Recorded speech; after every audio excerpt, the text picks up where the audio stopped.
The Grand Chamber was the largest room Unipark had ever seen. It floated in space like a crystal palace, spinning slowly around a dead gray planet. 12 alien species had built this place thousands of years ago, long before humans learned to make fire. Now, those same aliens sat in a circle around her, looking down from their tall seats like judges ready to give a death sentence. Yuna sat alone in the center of the room. Her chair was small and plain. The aliens had made it that way on purpose. They wanted her to feel weak. They wanted her to feel afraid. But Yuna had stopped feeling afraid a long time ago. High Counselor Vethel rose from his seat. He was tall and thin, with skin like wet leather and glowing blue lines running across his body. When he spoke, his voice echoed through the chamber like thunder in a cave. Humanity. He said the word like it tasted bad in his mouth. For 100 years, your species has spread across the stars like a disease. You breed too fast. You build too quickly. You ask too many questions. He paused, letting his words sink in. The council has decided. This ends today. Yuna did not move. She did not blink. She simply listened. You will surrender all your spacecraft, Bethel continued. You will destroy your weapons. You will return to your home planet and stay there forever. You will never leave Earth again. His blue lines flickered with pleasure. If you refuse, we will destroy you. Every human. Every colony. Every child. All of it. Gone. The other aliens nodded their heads, or what passed for heads. Some had too many eyes. Some had no eyes at all. But they all agreed. Humanity had to be stopped. Yuna finally spoke. Her voice was calm and steady. And how long do we have to decide? Vethal laughed. The sound was like breaking glass. You do not understand, human. There is no decision. This is happening. Right now, our combined fleets are moving toward your colonies. Millions of ships. You have perhaps 300 vessels in your entire navy. He leaned forward, his eyes bright with cruel joy. What can 300 ships do against millions? The chamber fell silent. Every alien watched Yuna, waiting for her to cry, to beg, to fall to her knees. That was what weak species did. That was what humans were supposed to do. Yuna smiled. It was a small smile, just a tiny curve of her lips. But something about it made Vethel stop laughing. Something about it made the other council members shift nervously in their seats. 300 ships, Yuna repeated softly. Yes, that is what you have seen. She reached into her pocket and pulled out a small device, no bigger than her thumb. But you never asked what you have not seen. She pressed the button. For a moment, nothing happened. Then, every screen in the chamber lit up with emergency warnings. Red lights flashed. Alarms screamed. The alien delegates jumped from their seats, shouting in languages Yuna did not understand. Vethel grabbed his personal communicator. What is happening? Report. A terrified voice answered. High Counselor. Unknown vessels. Thousands of them. They appeared at our shipyards, our communication stations, our defense platforms. They are everywhere. We do not know where they came from. Across the galaxy, the same scene repeated itself. At the Morian homeworld, human ships surrounded their greatest military base. At the Kethri Hive stations, silent warships blocked every escape route. At the Orvani crystal mines, where the aliens built their mighty battle cruisers, human vessels waited like wolves outside a sheep pen. They did not fire. They did not move. They simply waited. In the Grand Chamber, chaos had taken over. Delegates screamed at each other. Some tried to run. The Kethri ambassador, a creature that looked like a giant insect made of black metal, collapsed from shock. Only Yuna remained calm. Vethel turned to her, his blue lines now flickering with fear instead of pleasure. This is impossible. Where did these ships come from? How did you hide them? Una stood up slowly. She was short, barely reaching Vethel's chest, but in that moment, she seemed taller than any alien in the room. You watched our official shipyards, she said. You counted our official navy. You were so sure you knew everything about us. She walked toward Vethel, her footsteps echoing in the sudden silence. But you forgot something important about humans. We learned to hide before we learned to fight. We learned to wait before we learned to strike. She stopped directly in front of the High Counselor. For 50 years, while you watched our public ships, we built in secret. In asteroid fields, inside gas giant atmospheres, in the dark, empty spaces between stars. Every human colony contributed. Every worker kept a secret. Millions of people working together, saying nothing. Vethel's voice shook. How many ships? Una's smile grew wider. Enough. Far away, in the darkness between stars, Admiral Taiho Kang stood on the bridge of the EFS Indomitable. He was an old man with gray hair and tired eyes, but his hands were steady as he watched the tactical display. 4,700 ships, all in position, all waiting for his command. His communicator beeped. Ambassador Park's voice came through clearly. Admiral. They refused to listen. They chose violence. Taiho nodded slowly. He had hoped it would not come to this. He had prayed for peace. But some people only understood one language. Understood, Ambassador, he said quietly. Operation Quiet Storm is ready, awaiting your signal. Back in the Grand Chamber, Una looked up at Vethel one last time. You gave us an ultimatum, she said. Now here is ours. Withdraw your threat. Recognize humanity as equals. Or face the consequences. Vethal's fear turned to rage. His pride would not let him surrender to these insects, these children, these humans. He had ruled the council for 300 years. He would not bow to creatures who had only discovered fire yesterday. Attack!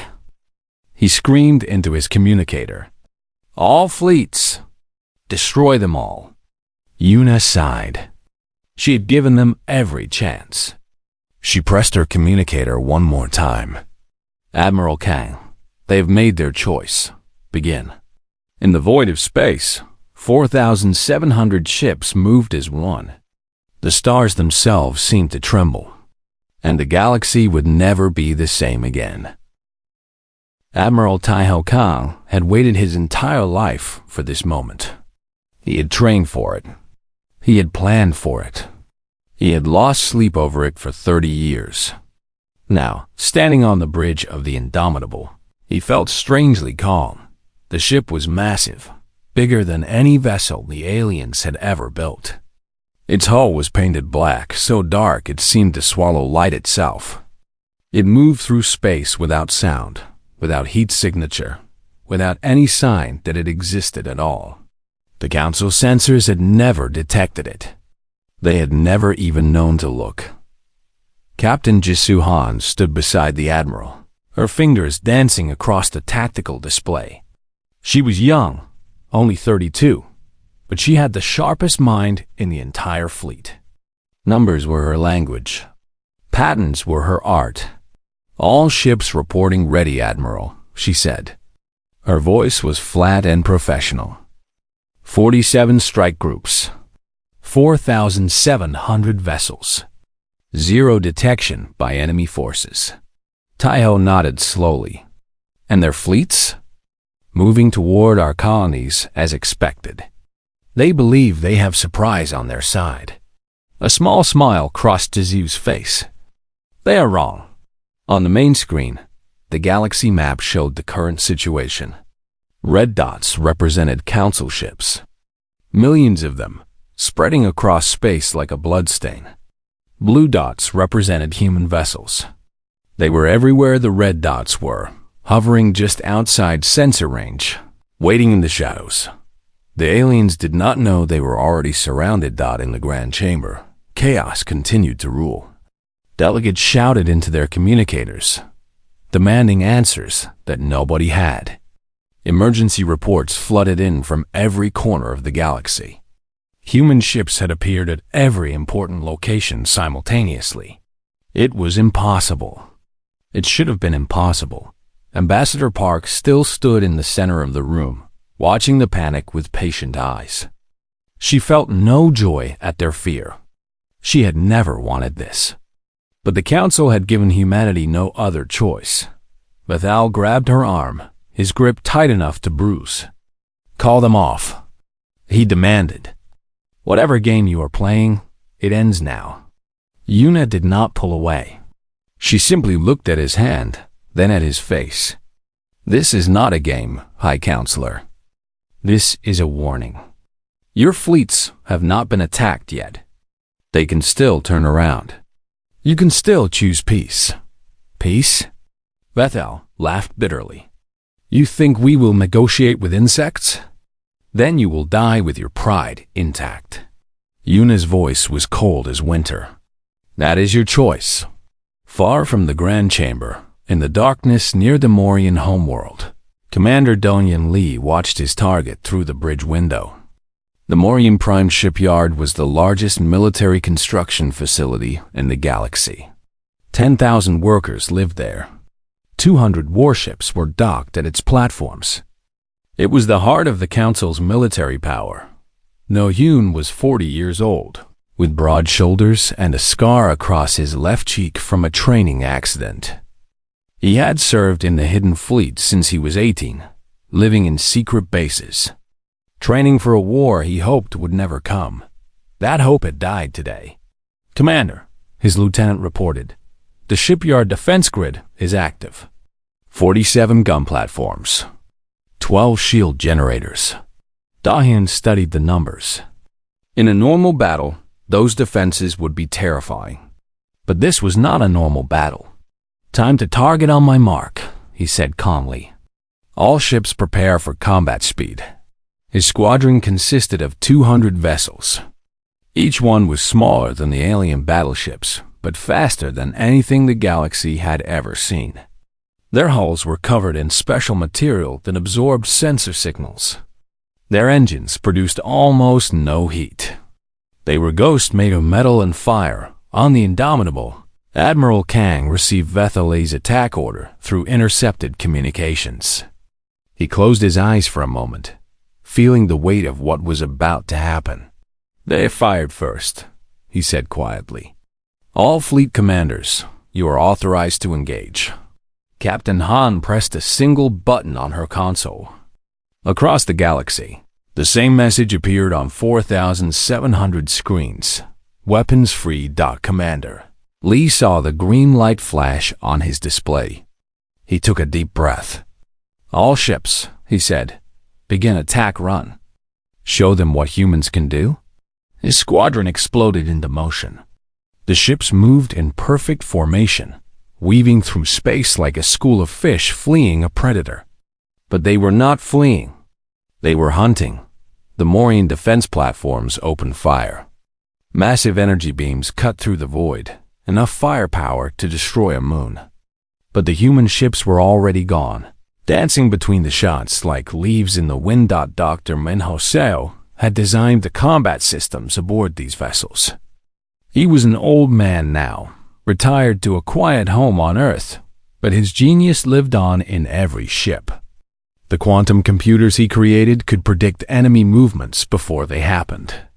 They could calculate 1,000 attack patterns in the time it took an alien gunner to blink.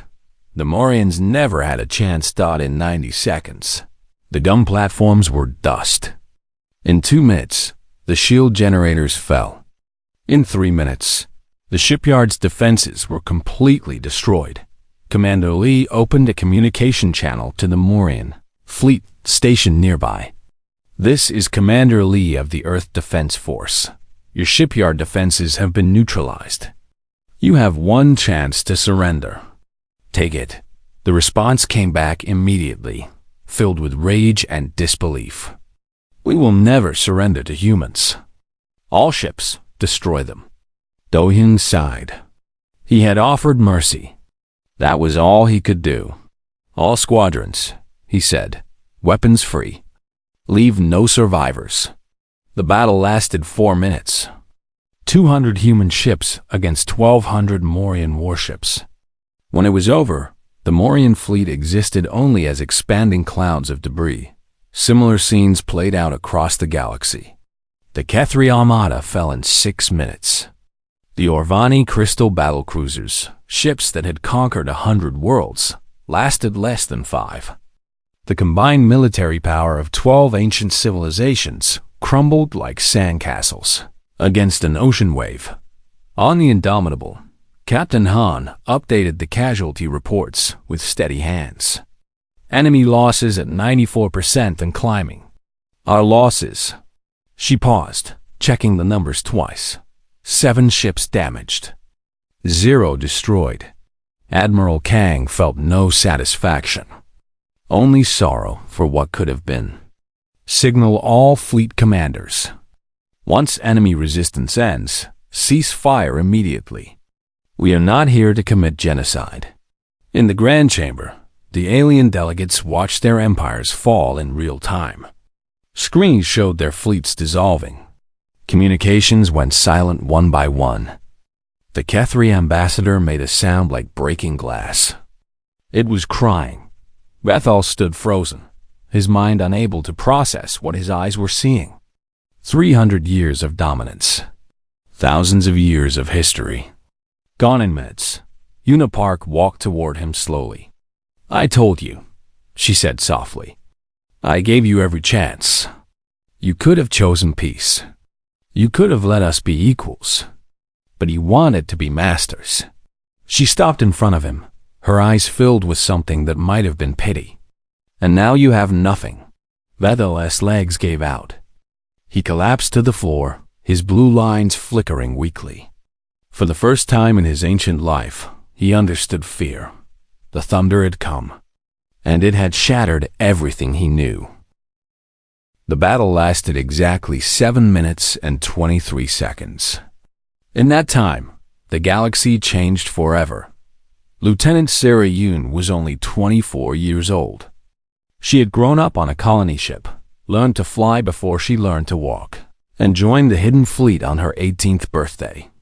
Now she sat in the cockpit of her fighter, watching the universe burn around her dot. Her squadron had been assigned to the Orvani sector. The Orvani were ancient beings made of living crystal. They had existed for millions of years, conquering world after world with their massive battlecruisers. Each ship was the size of a small moon, covered in weapons that could crack a planet in half. There were 50 of them defending their home system, against Syrah's squadron of 30 fighters. "All units, this is Yoon," she said into her communicator. "Stay in formation. Trust your systems. Trust each other." The Orvani ships opened fire. The void lit up with beams of pure energy, each one capable of destroying a city. Syrah's hands moved without thought, her fighter spinning through the storm of death like a leaf in a hurricane. The quantum targeting systems Dr. Minho Seo had designed were not just fast. They were predictive. They analyzed enemy firing patterns, calculated trajectories, and moved the ship before the enemy even pulled the trigger. To the Orvani gunners, the human fighters seemed to vanish and reappear at random. "Target the weapon clusters," Syrah commanded. "Disable, don't destroy. We want prisoners if possible." Her squadron dove toward the nearest battlecruiser.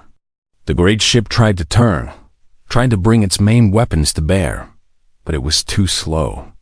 Human fighters swarmed over its surface like angry wasps, their precision strikes taking out gun after gun. In 3 minutes, the first Orvani battlecruiser went dark. Its weapons were slag. Its engines were dead. It drifted through space, helpless and silent. The other Orvani ships began to panic. These were warriors who had never known defeat. They had crushed 1,000 species beneath their crystal feet. Now they were being dismantled by creatures they considered barely intelligent. One by one, The great battlecruisers fell silent. Some surrendered. Some tried to flee. None escaped. When the firing stopped, Sierra counted the survivors. 28 human fighters remained active. 2 were damaged but recoverable. 0 had been destroyed. She opened the channel to the Irvani fleet. "This is Lieutenant Yoon of the Earth Defense Force. Your weapons are disabled. Your engines are dead. You will be treated fairly if you surrender peacefully. Please acknowledge." A long silence followed. Then, slowly, white lights began appearing on the Irvani ships. The universal signal of surrender died in the Grand Chamber. High Counselor Vethel watched the tactical display with hollow eyes. Every sector showed the same story. Red icons vanishing. Blue icons standing alone. The combined military power of 12 civilizations had been swept away like dust before a wind. "This cannot be happening," he whispered. "This cannot be real." Ambassador Park stood beside him now, watching the same screens. Her face showed no triumph, no joy, only tired sadness. "We never wanted this," she said quietly. "All we ever wanted was to exist in peace." Lef Al turned to her, rage flickering in his dying lights. "Then why? Why build such weapons? Why create such destruction, if not to conquer?" Yuna met his eyes without flinching.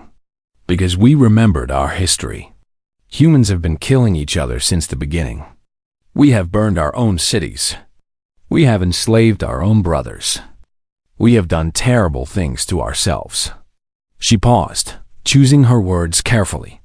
"And when we finally reached the stars, we discovered we were surrounded by species who had done the same things to others. Who wanted to do those things to us?" She gestured at the screens, showing the broken council fleets.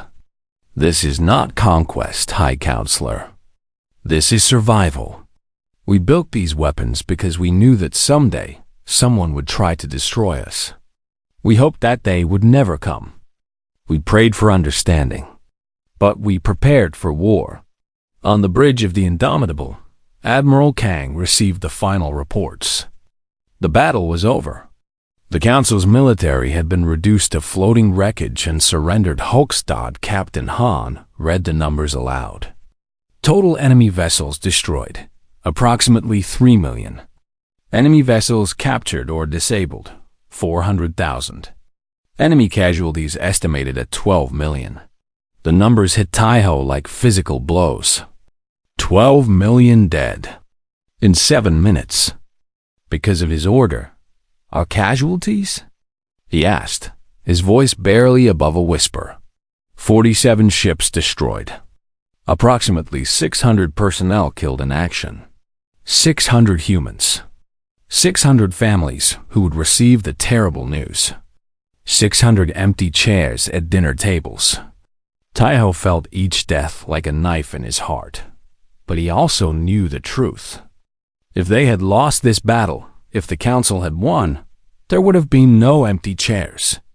There would have been no humans left at all. "Signal all fleets," he said finally. "Battle is concluded. Begin rescue operations for enemy survivors.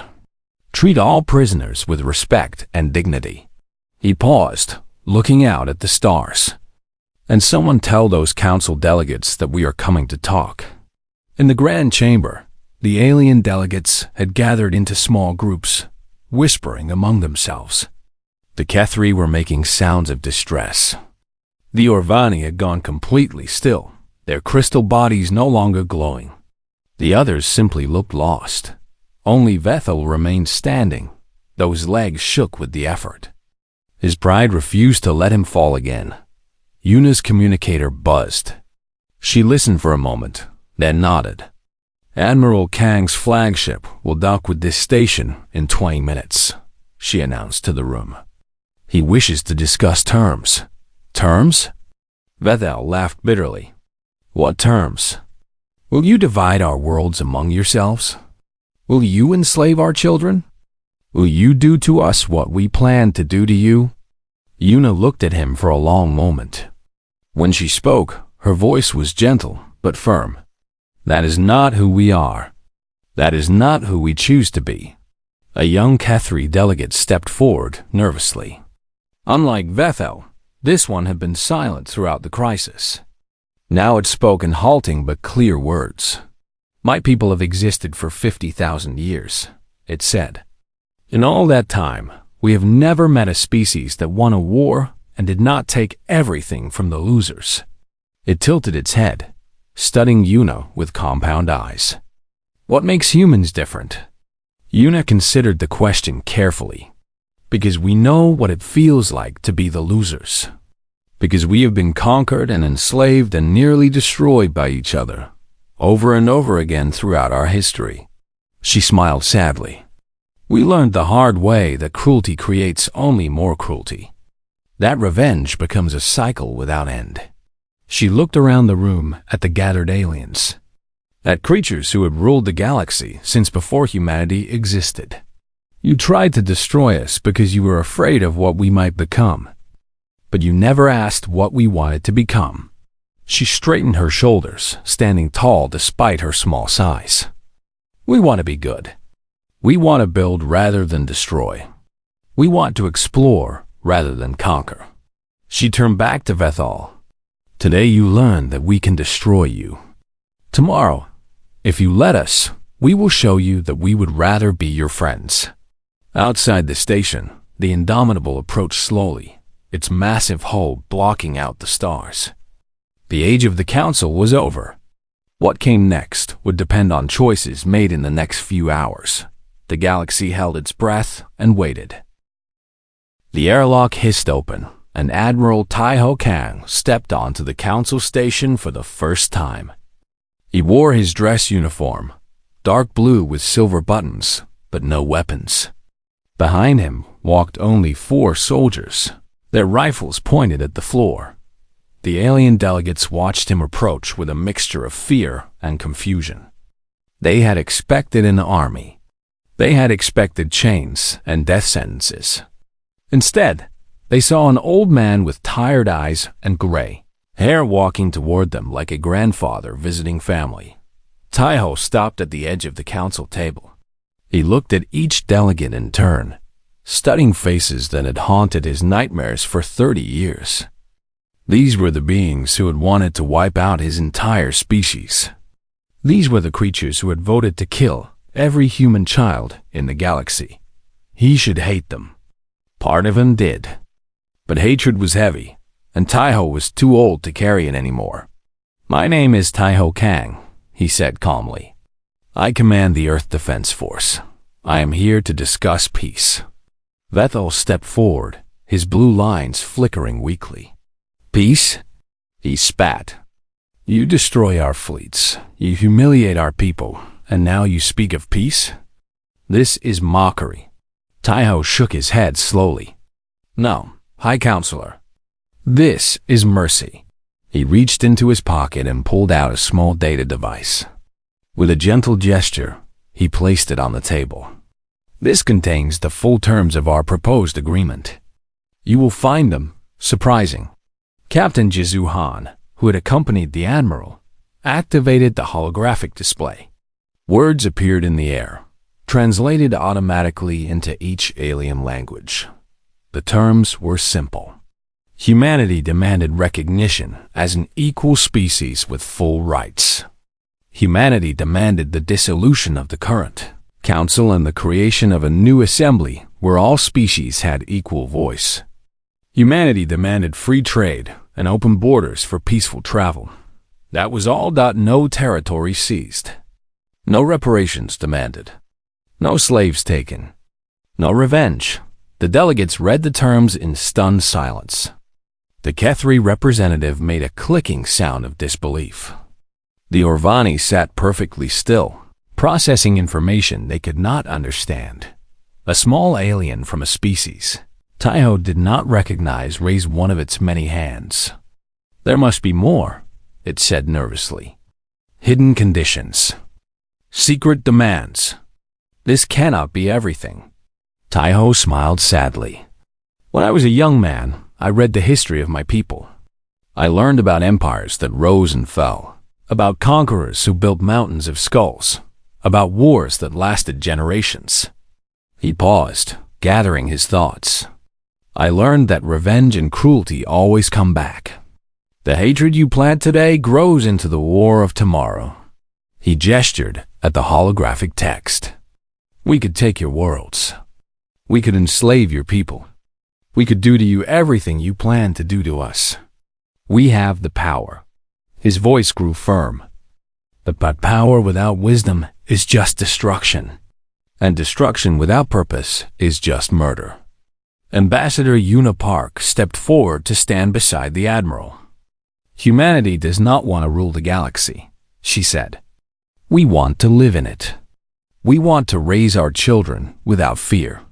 We want to explore the stars and find wonders we cannot imagine. She looked at Vethal directly. We want the same things you want. We just want them for everyone, not just ourselves.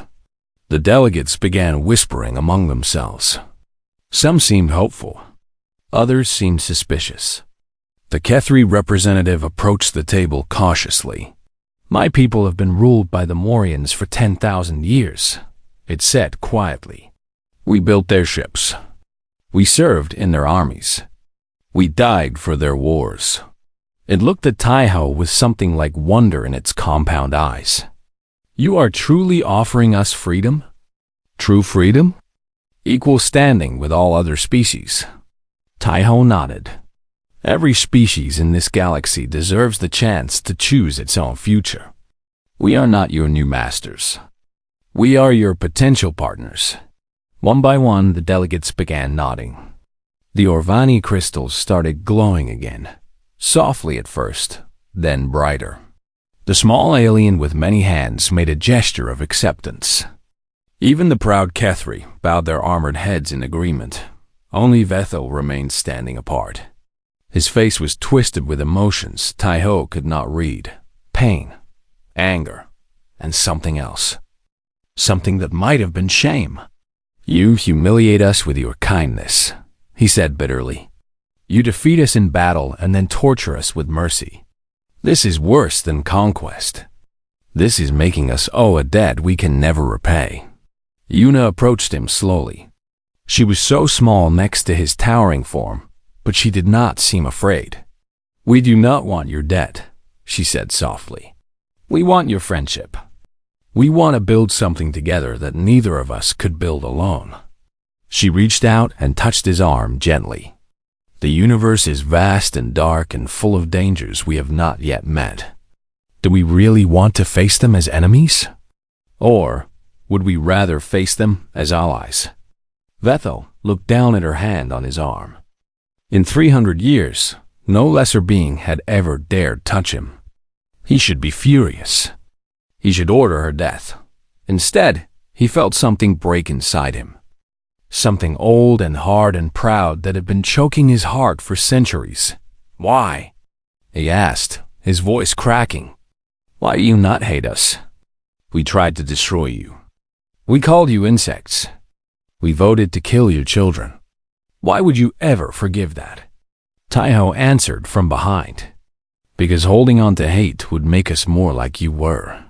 And we do not want to become what we fought against. The silence stretched for a long moment. Then Vethel did something no Morian High Counselor had done in recorded history. He bowed. It was a small bow, stiff and awkward, but it was real. When he rose, his blue lines were flickering with new light. I do not understand humans, he admitted. I do not know if I ever will, but I am willing to try. He looked at the holographic terms still floating in the air. I will sign your agreement. I will help build your new assembly. And I will spend what remains of my life trying to become worthy of the mercy you have shown. Captain Han handed him a stylus. Vethal took it with shaking hands and added his signature to the document. One by one, the other delegates followed. When it was done, Taiho felt the weight of 30 years lift from his shoulders. The war was over. The future was uncertain but possible. Una stood beside him, watching the aliens file out to contact their governments with the news. "Do you think this will last?" she asked quietly. Tae-ho considered the question. "I think it has a chance. A real chance." He smiled tiredly. "That is more than we had this morning." Outside the station, the human fleet began to withdraw. Ships that had come to wage war were leaving in peace. It was not the ending anyone had expected, but it was, perhaps, the ending they all needed. 1 year had passed since the Battle of 7 Minutes, as the historians now called it. The galaxy had changed in ways nobody could have predicted. Ambassador Yuna Park stood on a balcony in Seoul, watching the sunset paint the sky in shades of orange and gold. Behind her, diplomats from 20 different species chattered in the conference room, arguing about trade agreements and travel permits. It was boring work, frustrating work, but it was peaceful work. She would take boring and peaceful over exciting and deadly any day. Her communicator buzzed. A message from the Kethri delegation, thanking her for supporting their application to the new Interstellar Assembly. 3 months ago, the Kethri had been slaves of the Morian Collective. Now they were building their first independent government in 10,000 years. Yuna smiled and typed a quick reply. Small victories. The galaxy was healing one small victory at a time. Across the planet, in a quiet suburb of Bizen, Admiral Taiho Kang sat in his garden and watched birds fight over seeds. He had retired 6 months after the war, handing command to younger officers with steadier hands. The military did not need an old man haunted by the ghosts of 12 million dead. His granddaughter ran across the lawn, chasing a butterfly that seemed determined to escape. She was 7 years old, with bright eyes and a laugh that sounded like bells. "Grandpa, Grandpa, did you really fight the aliens?" she asked, tumbling into his lap. Taiho smiled and stroked her hair. "I did, little one. But that was a long time ago. Were you scared?" He thought about the question carefully. "Yes, I was very scared. Only foolish people are not scared of war. But you won." "We survived," he corrected gently. "That is different from winning. In war, nobody really wins. Some people just lose less than others." The girl frowned, trying to understand. She was too young. One day she would learn. Taiho hoped that day would come slowly. In peaceful classrooms, from dusty history books. Not from bloody experience like his generation. In orbit above Earth, Captain Sirayun walked the corridors of her new command. The EFS New Horizon was nothing like the fighters she had flown during the war. It was an exploration vessel, designed for science and discovery rather than battle. Its weapons were minimal, almost ceremonial. Its crew included biologists, linguists, and historians alongside the usual engineers and pilots. Sarah had requested this assignment personally. She had spent years learning to destroy. Now she wanted to learn to discover. Her first officer, a young man named Jun Woo Choi, approached with a data tablet. "Captain, we have received our exploration sector assignment. The outer rim beyond what the old council mapped." Sarah took the tablet and studied the star charts. Thousands of unknown systems. Millions of planets never visited. Mysteries waiting to be solved. "Set course for the nearest unexplored system," she ordered. "Let us see what is out there." The New Horizon turned away from Earth and headed toward the unknown. Behind it, dozens of similar ships from a dozen different species followed. Humans in Kethri and Orvani and others, exploring together, learning together.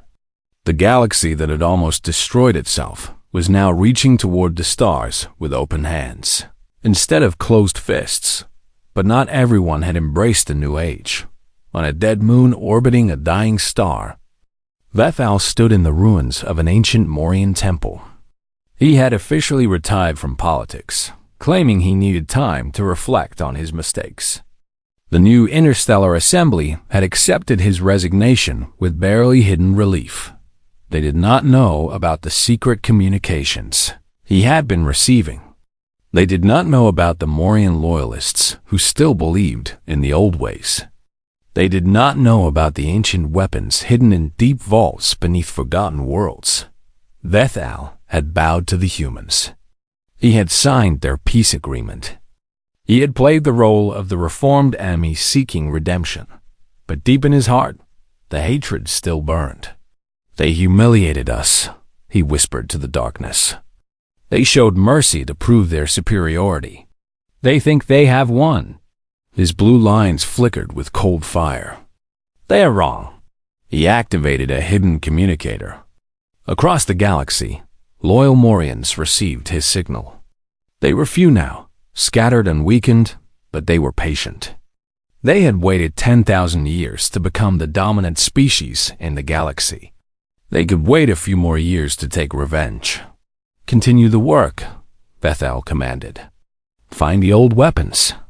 Build new ships. When the time is right, we will strike. The signal ended. Bethel turned and walked deeper into the temple, towards secrets that humans had never dreamed existed. Far away, on the edge of known space, Captain Jisoo Han commanded a deep space monitoring station. Her job was simple. Watch the darkness and report anything unusual. For 300 days, she had seen nothing but empty space and distant stars. The job was boring, lonely, and absolutely essential. On the 301st day, her sensors detected something impossible, that it came from beyond the galactic rim, from the vast empty space between galaxies where nothing should exist. A signal, repeating over and over, in patterns that matched no known language. Jusoo ran the signal through every translation program she had. Nothing worked. The patterns were too complex, too alien, too different from anything the galaxy had ever encountered. Then she checked the signal's origin point and felt her blood turn cold. Whatever was sending that signal was not just beyond the rim. It was approaching, moving toward the galaxy at speeds that should have been impossible. And it was massive. The sensor readings suggested something larger than a planet, larger than a star, something so huge that Jisoo's instruments could not properly measure it. She opened an emergency channel to Earth Command. Her hands were shaking, but her voice was steady. This is Captain Han at Deep Station 7. I am detecting an unknown contact approaching from the galactic rim. Size: cannot determine. Signal type: unknown. Speed: faster than any recorded vessel. She paused, taking a breath. Requesting immediate consultation. Whatever this is, it is coming. And it is big. On Earth, Unipark received the report during a quiet dinner alone in her apartment. She read the sensor data twice, then a third time. Her diplomatic training had taught her to stay calm in any situation. She had faced down the entire Galactic Council without flinching, but this was different. This was something beyond her experience, beyond anyone's experience. She put down her chopsticks and opened a channel to Taiho Kang's home. The old admiral answered immediately, as if he had been expecting the call. You have seen the reports, she said. It was not a question. I have. His voice was tired but focused. Something is coming. What do we do? Taiho looked out his window at the stars that had become so familiar over his long life. Somewhere out there, beyond everything humanity had ever known, something vast and unknown was approaching. We do what we have always done, he said quietly. We prepare. We unite. We face it together. Yuna nodded slowly. 1 year ago, humanity had shocked the galaxy by defeating an alliance of ancient civilizations. Now a new challenge was approaching, something that might make the Council look like children playing with toy ships. But humanity had learned something during the war and the peace that followed. They had learned that courage and wisdom and unity could overcome any obstacle. They had faced extinction and survived. They had won a war and chosen peace. Whatever was coming from the darkness, they would face it the same way. Together. Yun looked up at the night sky, at the countless stars that represented both danger and hope. "Well then," she said softly, "let us see what the universe has in store for us next." The stars offered no answer. But somewhere, at the edge of everything, something was watching. Something was waiting, and it was almost here.